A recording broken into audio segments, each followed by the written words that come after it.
Hi guys, welcome back to my channel. ನೀವು ನೋಡ್ತಾ ಇದ್ದೀರಾ ಅಮ್ಮು ಬೇಬಿ ಚಾನಲ್. ಇವತ್ತು ನಾನು ನಿಮಗೆ ಸ್ಪೆಷಲ್ ಆಗಿ ತೆಂಗಿನಕಾಯಿ ರಸದಿಂದ ಮಣ್ಣಿಯನ್ನು ಹೇಗೆ ನಾವು ಪ್ರಿಪೇರ್ ಮಾಡೋದು ಅಂತ ತೋರಿಸ್ಕೊಡ್ತೇನೆ. ಇದನ್ನು ನಾವು ಹಲ್ವಾ ಅಂತ ಕೂಡ ಕರಿಬಹುದು ಅಥವಾ ಮಣ್ಣಿ ಅಂತ ಕೂಡ ಕರಿಬಹುದು. ತುಂಬ ಅಂದರೆ ತುಂಬಾ ಚೆನ್ನಾಗಿರುತ್ತೆ ಇದರ ಟೇಸ್ಟು. ಖಂಡಿತವಾಗ್ಲೂ ಇದನ್ನು ಒಮ್ಮೆ ಟ್ರೈ ಮಾಡಿ. ಪದೇ ಪದೇ ನಿಮ್ಮ ಮಕ್ಕಳು ಇದನ್ನು ಮಾಡಿಕೊಡಿ ಅಂತ ಮಾಡಿಸ್ಕೊಂಡು ತಿಂತಾರೆ. ಅಷ್ಟು ಟೇಸ್ಟಿಯಾಗಿರುತ್ತೆ ಈ ಒಂದು ತೆಂಗಿನಕಾಯಿ ರಸದಿಂದ ಮಾಡಿರುವಂತಹ ಮಣ್ಣಿ. ಬನ್ನಿ ಫ್ರೆಂಡ್ಸ್, ಹೇಗೆ ಮಾಡೋದು ಅಂತ ನೋಡೋಣ. ಅದಕ್ಕಿಂತ ಮುಂಚೆ ನನ್ನ ಚಾನಲ್ಗೆ ಇನ್ನು ಯಾರು ಸಬ್ಸ್ಕ್ರೈಬ್ ಮಾಡಿಲ್ವೋ ದಯವಿಟ್ಟು ಸಬ್ಸ್ಕ್ರೈಬ್ ಬಟನನ್ನು ಕ್ಲಿಕ್ ಮಾಡಿ. ಹಾಗೆ ಪಕ್ಕದಲ್ಲಿ ಕಾಣೋ ಬೆಲ್ ಬಟನ್ ಕೂಡ ಕ್ಲಿಕ್ ಮಾಡಿ. ಇದರಿಂದ ನಿಮಗೆ ನನ್ನ ವಿಡಿಯೋನ ಹೊಸ ಹೊಸ ನೋಟಿಫಿಕೇಶನ್ ನಿಮಗೆ ಮೊದಲು ತಲುಪುತ್ತೆ. ಹಾಗೆ ಈ ವಿಡಿಯೋ ನಿಮಗೆ ಇಷ್ಟ ಆದರೆ ದಯವಿಟ್ಟು ಲೈಕ್ ಕೊಡೋದನ್ನು ಮರಿಬೇಡಿ. ಹಾಗೆ ನಿಮ್ಮ ಫ್ರೆಂಡ್ಸ್ ಜೊತೆ ಶೇರ್ ಮಾಡಿ. ಬನ್ನಿ ಫ್ರೆಂಡ್ಸ್, ಹೇಗೆ ರೆಡಿ ಮಾಡೋದು ಅಂತ ನೋಡೋಣ. ಮೊದಲಿಗೆ ನಾನಿಲ್ಲಿ ಒಂದು ದೊಡ್ಡ ಸೈಜಿನ ತೆಂಗಿನಕಾಯಿಯನ್ನು, ಈ ಥರ ಫ್ರೆಶ್ ಆಗಿರುವಂಥ ತೆಂಗಿನಕಾಯಿಯನ್ನು ತೊಗೊಂಡು ಅದನ್ನು ತುರಿದಿಟ್ಕೊಂಡಿದ್ದೇನೆ. ನೋಡಿ ಎಷ್ಟು ಫ್ರೆಶ್ ಆಗಿದೆ ಅಂತ. ಫ್ರೆಶ್ ಆಗಿರುವಂತಹ ತೆಂಗಿನಕಾಯಿಯನ್ನೇ ಜಾಸ್ತಿ ಯೂಸ್ ಮಾಡಿ, ಯಾಕಂದರೆ ನಾವು ಇದರಲ್ಲಿರುವ ರಸವನ್ನು ತೊಗೊಳ್ಬೇಕಾಗತ್ತೆ. ನಾನು ನಿಮಗೆ ಇಲ್ಲಿ ಕಪ್ ಅಳತೆಯಲ್ಲಿ ತೋರಿಸ್ತೇನೆ ನೋಡಿ. ಇಲ್ಲಿ ನಾನು 4 ಬೌಲ್ನಷ್ಟು ತೆಂಗಿನಕಾಯಿ ತುರಿಯನ್ನು ತೊಗೊಂಡಿದ್ದೇನೆ. ನೀವು ಕೂಡ ಈ ಥರ ಒಂದು ಅಳತೆಯಲ್ಲೇ ಹಾಕ್ಕೊಳ್ಳಿ, ಯಾಕಂದರೆ ನಿಮಗೆ ಅಳತೆ ಗೊತ್ತಿದ್ದರೆ ಮಾತ್ರ ನಿಮಗೆ ಪರ್ಫೆಕ್ಟ್ ಆಗಿರುವಂತಹ ಈ ಒಂದು ಮಣ್ಣಿ ಮಾಡೋಕ್ಕೆ ಸಾಧ್ಯ ಆಗುತ್ತೆ. ಇದನ್ನು ರುಬ್ಕೊಳ್ಳೋಕ್ಕೆ ನಾನೀಗ 1 ಕಪ್ನಷ್ಟು ನೀರನ್ನು ಹಾಕ್ಕೊಳ್ತಾ ಇದ್ದೇನೆ. ನಮಗೆ ತೆಂಗಿನಕಾಯಿ ರಸ ಬೇಕಾಗುತ್ತೆ. ಸೊ ನಾವಿಲ್ಲಿ ನೋಡಿ ಇನ್ನೊಂದು ಕಪ್ಪನ್ನು ಹಾಕ್ಕೊಳ್ತಾ ಇದ್ದೇನೆ. 2 ಕಪ್ಪನ್ನು ತೊಗೊಂಡಿದ್ದೇನೆ. ಈಗ ಇದನ್ನು ಚೆನ್ನಾಗಿ ರುಬ್ಕೊಳ್ಳೋಣ ಮಿಕ್ಸಿ ಜಾರ್ಗೆ ಹಾಕಿ. ಈಗ ಇದು ರುಬ್ಕೊಂಡಾಗಿದೆ. ಈಗ ನಾವೇನು ಮಾಡಬೇಕು ಅಂದರೆ ತೆಂಗಿನಕಾಯಿ ರಸವನ್ನು ತೊಗೊಳ್ಬೇಕು. ಸೊ ನಾನಿಲ್ಲಿ ಮತ್ತೆ ಇದಕ್ಕೆ ನೀರನ್ನು ಸೇರಿಸ್ಕೊಳ್ತಾ ಇದ್ದೇನೆ. 2 ಕಪ್ನಷ್ಟು ನೀರನ್ನು ಸೇರಿಸ್ಕೊಳ್ಳಿ. ನಂತರ ಈ ಥರ ಒಂದು ಪಾತ್ರೆಗೆ ಹಾಕಿ ಅದರಲ್ಲಿರೋ ರಸವನ್ನು ತಗೊಳ್ಳಿ. ಇಲ್ಲಿ ನಿಮ್ಮ ಹತ್ರ ಈ ಥರ ಜರಡಿ ಹಿಡಿಯೋ ಪಾತ್ರೆ ಇಲ್ಲ ಅಂದರೆ ಯಾವುದಾದ್ರೂ ಬಟ್ಟೆಯಲ್ಲಿ ಹಾಕಿ ತೆಂಗಿನಕಾಯಿ ರಸವನ್ನು ತಗೊಳ್ಳಿ. ಇಲ್ಲಿ ನೀವು ಫ್ರೆಶ್ ಆಗಿರುವಂತಹ ತೆಂಗಿನಕಾಯಿ ರಸವನ್ನು ತೊಗೊಂಡಿದ್ರಲ್ವ, ಇದನ್ನು ನೀವು ಬೇಕಾದರೆ ಮಾರ್ಕೆಟಲ್ಲಿ ರೆಡಿಯಾಗಿ ಸಿಕ್ಕಿದ್ರೆ ತೊಗೊಳ್ಬೋದು. ಈಗ ನಂತರ ಏನು ಮಾಡ್ತಾ ಇದ್ದೇನೆ ಅಂದರೆ ಅದೇ ಬೌಲ್ ಅಳ್ತಾ ಇದೆಯಲ್ಲ, ಅದೇ ಬೌಲಲ್ಲಿ 1/4 ಬೌಲ್ನಷ್ಟು ಕಾರ್ನ್ಫ್ಲೋರನ್ನು ತೊಗೊಳ್ತಾ ಇದ್ದೇನೆ. ಅದಕ್ಕೆ ತೆಂಗಿನಕಾಯಿ ರಸವನ್ನು ಸೇರಿಸ್ಕೊಳ್ತಾ ಇದ್ದೇನೆ. ತೆಂಗಿನಕಾಯಿ ರಸವನ್ನೇ ಸೇರಿಸಿ ಚೆನ್ನಾಗಿ ಗಂಟು ಇಲ್ಲದೇ ಇರೋ ಥರ ನಾವು ಈ ಕಾರ್ನ್ಫ್ಲೋರನ್ನು ಮಿಕ್ಸ್ ಮಾಡ್ಕೊಳ್ಬೇಕಾಗತ್ತೆ. ಇದನ್ನು ನಾವು ಈ ಥರ ಒಂದು ಬೌಲ್ಗೆ ಹಾಕಿ ಮಿಕ್ಸ್ ಮಾಡ್ಕೊಂಡು ಹಾಕ್ಕೊಳ್ಳೋದ್ರಿಂದ ನಮಗೆ ಗಂಟಾಗಿ ಆಗಲ್ಲ ಈ ಒಂದು ಮಣ್ಣಿ. ನೋಡಿ ಮಿಕ್ಸ್ ಮಾಡಿ ನಂತರ ನಾನು ಅದೇ ಒಂದು ತೆಂಗಿನಕಾಯಿ ರಸ ಜೊತೆ ಇದನ್ನು ಮಿಕ್ಸ್ ಮಾಡ್ತಾ ಇದ್ದೇನೆ. ಹಾಗೆ ಇದಕ್ಕೆ ನಾವು ಟೇಸ್ಟಿಗೆ ಸಕ್ಕರೆಯನ್ನು ಹಾಕ್ಕೊಳ್ಬೇಕಲ್ವ. ಇಲ್ಲಿ ನಾನು 1 ಕಪ್ನಷ್ಟು ಸಕ್ಕರೆಯನ್ನು ಹಾಕ್ಕೊಳ್ತಾ ಇದ್ದೇನೆ. ಈ ಒಂದು ಕ್ವಾಂಟಿಟಿಗೆ ಅಂದರೆ 4 ಕಪ್ ತೆಂಗಿನಕಾಯಿ ತುರಿಗೆ 1 ಕಪ್ ಸಕ್ಕರೆ ಸಾಕಾಗುತ್ತೆ. ನಿಮಗೆ ಸಕ್ಕರೆ ಜಾಸ್ತಿ ಬೇಕು ಅನಿಸಿದ್ರೆ ಇನ್ನೊಂದು ಕಪ್ ಬೇಕಾದರೆ ಹಾಕ್ಕೊಳ್ಳಿ. ನಂತರ ಇದನ್ನು ನಾವು ಚೆನ್ನಾಗಿ ಈ ಥರ ಮಿಕ್ಸ್ ಮಾಡಬೇಕು. ಸಕ್ಕರೆ ಫುಲ್ ಕರಗೋ ತನಕ ಮಿಕ್ಸ್ ಮಾಡೋ ಅವಶ್ಯಕತೆ ಇಲ್ಲ, ಯಾಕಂದರೆ ಇದನ್ನು ಬಾಯ್ಲ್ ಮಾಡೋಕ್ಕೆ ಇಟ್ಟಾಗ ಇದು ಕರೆಕ್ಟಾಗಿ ನಮಗೆ ಮಿಕ್ಸ್ ಆಗುತ್ತೆ.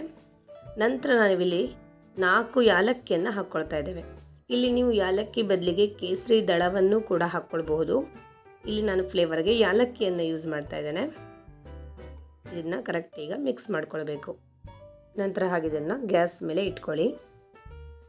ಇಲ್ಲಿ ನಾನು ಈ ಒಂದು ಮಣ್ಣಿ ಪ್ರಿಪೇರ್ ಮಾಡೋಕ್ಕೆ ದೊಡ್ಡ ದೊಡ್ಡ ಕಡಾಯಿನೆಲ್ಲ ಇಟ್ಕೊಂಡಿಲ್ಲ, ಜಸ್ಟ್ ಒಂದು ಸ್ಟೀಲಿನ ಪಾತ್ರೆಯನ್ನು ತೊಗೊಂಡಿದ್ದೇನೆ. ನೀವು ಕೂಡ ಅಷ್ಟೇ ಒಂದು ಸ್ಟೀಲಿನ ಪಾತ್ರೆಯನ್ನು ತೊಗೊಂಡ್ರೆ ಸಾಕು. ನಂತರ ಈ ಮಣ್ಣಿಯನ್ನು ಮಾಡಿ ಹಾಕೋಕ್ಕೆ ಈ ಥರ ಒಂದು ಪಾತ್ರೆಯನ್ನು ತೊಗೊಂಡಿದ್ದೇನೆ. ನೋಡಿ ಇದು ಚೆನ್ನಾಗಿ ಮಿಕ್ಸ್ ಮಾಡ್ತಾನೆ ಇರಬೇಕು, ಯಾಕಂದರೆ ಇಲ್ಲಿ ನಾವು ಕಾರ್ನ್ಫ್ಲೋರ್ ಸೇರಿಸಿರೋದ್ರಿಂದ ಇದು ಬೇಗ ಗಂಟಾಗೋ ಚಾನ್ಸಸ್ ಇರುತ್ತೆ. ಈ ಥರ ನಾವು ಕೈ ಬಿಡದೇ ಚೆನ್ನಾಗಿ ಇದನ್ನು ಮಿಕ್ಸ್ ಮಾಡ್ತಾನೆ ಇರಬೇಕು. ಈ ಕನ್ಸಿಸ್ಟೆನ್ಸಿ ಯಾವ ಥರ ಇರಬೇಕಂದ್ರೆ ದಪ್ಪ ಆಗಬೇಕು. ಅಲ್ಲಿ ತನಕ ನಾವು ಇದನ್ನು ಚೆನ್ನಾಗಿ ಮಿಕ್ಸ್ ಮಾಡ್ತಾನೆ ಇರಬೇಕು. ನೋಡ್ತಾ ಇದ್ದೀರಲ್ವಾ ಮುಂಚಿನಕ್ಕಿಂತ ಎಷ್ಟು ದಪ್ಪ ಆಗ್ತಾಯಿದೆ ಅಂತ. ಈ ಥರ ನಾವು ಕೈ ಆಡಿಸ್ದೇ ಮಿಕ್ಸ್ ಮಾಡ್ತಾ ಇದ್ದರೆ ನಮಗೆ ಯಾವುದೇ ತರಹ ಗಂಟು ಆಗಲ್ಲ. ಚೆನ್ನಾಗಿರುವಂತಹ ಸಾಫ್ಟ್ ಆಗಿರುವಂತಹ ಮಣ್ಣಿ ಅಂದರೆ ಕೋಕೋನಟ್ ಹಲ್ವಾ ನಮಗೆ ರೆಡಿ ಆಗುತ್ತೆ. ನೋಡ್ತಾ ಇದ್ದೀರಲ್ವ ಕನ್ಸಿಸ್ಟೆನ್ಸಿ. ಇನ್ನೊಂಚೂರು ಇದು ಚೆನ್ನಾಗಿ ಆಗಬೇಕು. ನೀವು ಕನ್ಸಿಸ್ಟೆನ್ಸಿ ಕರೆಕ್ಟಾಗಿ ನೋಡ್ಕೊಡಿ. ಕನ್ಸಿಸ್ಟೆನ್ಸಿ ಸರಿಯಾಗಿದ್ದರೆ ಮಾತ್ರ ನಮಗೆ ಸಾಫ್ಟ್ ಆಗಿರುವಂತಹ ಮಣ್ಣಿ, ನಮಗೆ ಕೈಗೆ ಅಂಟದೇ ಇರುವಂತಹ ಮಣ್ಣಿ ಅಥವಾ ಹಲ್ವಾ ನಮಗೆ ರೆಡಿ ಆಗುತ್ತೆ. ನೋಡ್ತಾ ಇದ್ದೀರಲ್ವ ಕನ್ಸಿಸ್ಟೆನ್ಸಿ. ಇನ್ನೂ ಸ್ವಲ್ಪ ದಪ್ಪ ಆಗಬೇಕು. ನೀವು ಈ ಥರ ಸೌಟಿಂದ ಕೆಳಗೆ ಹಾಕಿ ನೋಡಿ, ಸ್ವಲ್ಪ ದಪ್ಪ ನಮಗೆ ಅನಿಸ್ಬೇಕು. ಆಗ ನಾವು ಇದನ್ನು ತೆಗಿಬೇಕಾಗತ್ತೆ. ಇದೀಗ ಆಲ್ಮೋಸ್ಟ್ ರೆಡಿ ಆಗ್ತಾ ಬಂದಿದೆ. ಇನ್ನೊಂದು 2 ನಿಮಿಷ ಇಟ್ಟರೆ ಇದು ಸಾಕಾಗುತ್ತೆ. ಇದನ್ನು ನಾವು ಹಾಕೋಕ್ಕೆ ಈಗ ಈ ಥರ ಒಂದು ಪಾತ್ರೆಯಲ್ಲಿ ಲೈಟಾಗಿ ಒಂದು ಅರ್ಧ ಚಮಚ ತುಪ್ಪ ಹಾಕ್ಕೊಂಡ್ರೆ ಸಾಕಾಗುತ್ತೆ. ಈ ಥರ ಅರ್ಧ ಚಮಚ ತುಪ್ಪವನ್ನು ಹಾಕ್ಕೊಂಡು ರೆಡಿ ಮಾಡಿ ಇಟ್ಕೊಳ್ಳೋಣ ಈ ಬೌಲನ್ನು ನಾವು. ನೋಡಿ ಇಲ್ಲಿ ರೆಡಿ ಆಗ್ತಾ ಇದೆ. ಕನ್ಸಿಸ್ಟೆನ್ಸಿ ನೋಡ್ತಾ ಇದ್ದೀರಲ್ವಾ, ಸ್ವಲ್ಪ ದಪ್ಪ ಆಗ್ತಾ ಇದೆ, ಚೆನ್ನಾಗಿ ಕುದೀತಾ ಇದೆ ಅಲ್ವಾ. ನಾವಿಲ್ಲಿ ಮೀಡಿಯಮ್ ಫ್ಲೇಮಲ್ಲಿ ಇಟ್ಕೊಂಡಿರೋದ್ರಿಂದ ನಮಗಿಲ್ಲಿ ಯಾವುದೇ ತರಹ ಕತ್ತೋಗೋ ಸಮಸ್ಯೆ ಕೂಡ ಆಗಲ್ಲ. ಹೈ ಫ್ಲೇಮಲ್ಲಿ ಮಾತ್ರ ಇಟ್ಕೊಳ್ಳೇಬೇಡಿ, ಸಾಧ್ಯವಾದರೆ ಲೋ ಫ್ಲೇಮಲ್ಲೇ ಇದನ್ನು ನೀವು ರೆಡಿ ಮಾಡಿ. ತುಂಬ ಚೆನ್ನಾಗಿರುತ್ತೆ, ಟೇಸ್ಟ್ ಸಖತ್ತಾಗಿರುತ್ತೆ. ಸಾಫ್ಟ್ ಅಂದರೆ ಎಕ್ದಮ್ ಸಾಫ್ಟ್ ಆಗಿರುತ್ತೆ. ಫ್ರಿಜ್ಜಲ್ಲಿ ಇಟ್ಕೊಂಡು ತಿಂದ್ರಂತೂ ಸಖತ್ತಾಗಿರುತ್ತೆ. ನೋಡಿ ಕನ್ಸಿಸ್ಟೆನ್ಸಿ ರೆಡಿಯಾಗಿದೆ. ಈಗ ನಾವೇನು ಮಾಡೋಣ ಅಂದರೆ ಮಾಡ್ಕೊಂಡಿರುವಂತಹ ಒಂದು ಈ ಮಿಶ್ರಣವನ್ನು ನಾವು ಆಗಲೇ ರೆಡಿ ಮಾಡ್ಕೊಂಡಂತಹ ಈ ಪಾತ್ರೆಗೆ ಹಾಕ್ಕೊಳ್ಳೋಣ. ನಾನಿಲ್ಲಿ ಈ ಥರ ದೊಡ್ಡದಾಗಿರೋ ಒಂದು ಪಾತ್ರೆಯನ್ನು ಯೂಸ್ ಮಾಡಿದ್ದೇನೆ. ನೀವು ಬೇಕಾದರೆ ನಿಮ್ಮ ಮನೆಯಲ್ಲಿ ಯೂಸ್ ಮಾಡಿರುವಂತಹ ಒಂದು ಪ್ಲೇಟನ್ನು ಕೂಡ ನೀವು ಇಲ್ಲಿ ಯೂಸ್ ಮಾಡಬಹುದು. ನೋಡಿ ಇದನ್ನು ನಾನೀಗ ಫ್ರಿಜ್ಜಲ್ಲಿಟ್ಟು ನಂತರ ತೆಗಿತಾ ಇದ್ದೇನೆ. ಒಂದು 2 ತಾಸು ಫ್ರಿಜ್ಜಲ್ಲಿ ಇಟ್ಟಿದ್ದೆ. ನೋಡಿ ಎಷ್ಟು ಚೆನ್ನಾಗಿ ಬಿಟ್ಕೊಂಡಿದೆ ಅಂತ. ನೋಡಿ ಪರ್ಫೆಕ್ಟ್ ಆಗಿದೆ ಅಲ್ವಾ, ಕೈಗೂ ಕೂಡ ಅಂಟ್ಕೊಳ್ತಾ ಇಲ್ಲ. ಕರೆಕ್ಟಾಗಿರುವಂತಹ ನಮಗೆ ಈ ಮಣ್ಣೆ ರೆಡಿಯಾಗಿದೆ. ನಂತರ ನಾವಿಲ್ಲಿ ಒಂದು ಈ ಥರ ಪ್ಲೇಟಿಗೆ ಇಟ್ಟು ಇದನ್ನು ರಿವರ್ಸ್ ಹಾಕೋಣ. ನೋಡಿ ಎಷ್ಟು ಚೆನ್ನಾಗಿ ಬಿಟ್ಕೊಂಡಿದೆ ಅಂದರೆ ಎಲ್ಲೂ ನಮಗೆ ಡ್ಯಾಮೇಜ್ ಆಗಿಲ್ಲ ಈ ನಾವು ಮಾಡ್ಕೊಂಡಂತಹ ಹಲ್ವಾ. ನೋಡಿ ಎಷ್ಟು ಸಾಫ್ಟಾಗಿದೆ ನೋಡಿ, ತುಂಬ ಅಂದರೆ ತುಂಬಾ ಸಾಫ್ಟಾಗಿದೆ, ಕೈಗೂ ಕೂಡ ಅಂಟ್ಕೊಳ್ತಾ ಇಲ್ಲ. ಇಲ್ಲಿ ನಾನು ಗಾರ್ನಿಷಿಂಗೋಸ್ಕರ ಜಸ್ಟ್ ತುಳಸಿ ದಳವನ್ನು ಇಟ್ಟಿದ್ದೇನೆ ಅಷ್ಟೇ. ನೀವು ಬೇಕಾದರೆ ಗಾರ್ನಿಷಿಂಗಿಗೆ ಏನೂ ಕೂಡ ಇಡಬಹುದು. ಇದನ್ನು ನಾನೀಗ ಕಟ್ ಮಾಡ್ತೇನೆ. ಸಖತ್ತಾಗಿದೆ, ಯಾವಾಗ ತಿಂತೀನೇನೋ ಅನಿಸ್ಬಿಟ್ಟಿದೆ ನನಗಂತೂ, ಅಷ್ಟು ಚೆನ್ನಾಗಾಗಿದೆ ಇದು. ನೋಡಿ ಕಟ್ ಮಾಡ್ತೇನೆ. ಸಖತ್ತಾಗಿದೆ ಅಲ್ವಾ, ಎಷ್ಟು ಈಸಿಯಾಗಿ ಕಟ್ ಆಗುತ್ತೆ ಅಂತ. ನೋಡಿ ಸಖತ್ತಾಗಿದೆ, ಎಷ್ಟು ಸಾಫ್ಟಾಗಿ ಈಸಿಯಾಗಿ ಕಟ್ಟಾಯಿತು ಅಂದರೆ ಇನ್ನು ಇದನ್ನು ಬಾಯಲ್ಲಿಟ್ಟರೆ ಎಷ್ಟು ಈಸಿಯಾಗಿ ಇದನ್ನು ಕಟ್ ಮಾಡಿ ತಿನ್ಬೋದು ಅಂತ ಗೊತ್ತಾಗ್ತಾ ಇದೆ ಅಲ್ವಾ. ಸಣ್ಣ ಇದನ್ನು ಪಾಪು ಕೂಡ ತಿನ್ಬೋದು, ಅಷ್ಟು ಚೆನ್ನಾಗಾಗತ್ತೆ ಈ ಒಂದು ಟೇಸ್ಟು ಆ್ಯಂಡ್ ಇದರ ಒಂದು ಕನ್ಸಿಸ್ಟೆನ್ಸಿ. ಮನೆಯಲ್ಲಿ ಯಾರಾದರೂ ವಯಸ್ಕರಿದ್ದರೆ ಅವರಿಗೆ ಇದನ್ನು ಖಂಡಿತವಾಗ್ಲೂ ಮಾಡಿಕೊಡಿ. ಯಾಕಂದರೆ ಅವರಿಗೆ ಆಲ್ರೆಡಿ ಹಲ್ಲಿರಲ್ಲ. ಈ ಥರ ಒಂದು ಸಾಫ್ಟ್ ಆಗಿರುವಂತಹ ಮಣ್ಣಿಯನ್ನು ಅವರು ಕೂಡ ತುಂಬ ಅಂದರೆ ತುಂಬಾ ಇಷ್ಟಪಟ್ಟು ತಿಂತಾರೆ. ಸಖತ್ತಾಗಿದೆ ನೋಡಿ, ಎಷ್ಟು ಈಸಿಯಾಗಿ ಕಟ್ ಆಗ್ತಾ ಇದೆ. ಕೈಯಿಂದನೂ ಕೂಡ ನಾವು ಇದನ್ನು ಈಸಿಯಾಗಿ ಕಟ್ ಮಾಡ್ಬೋದು, ಒಂದು ಚೂರು ಕೈಗೆ ಅಂಟ್ಕೊಳ್ತಾ ಇಲ್ಲ. ಸಖತ್ತಾಗಿರುವಂತಹ ಈ ಒಂದು ಮಣ್ಣಿ ನಮಗೆ ರೆಡಿಯಾಗಿದೆ.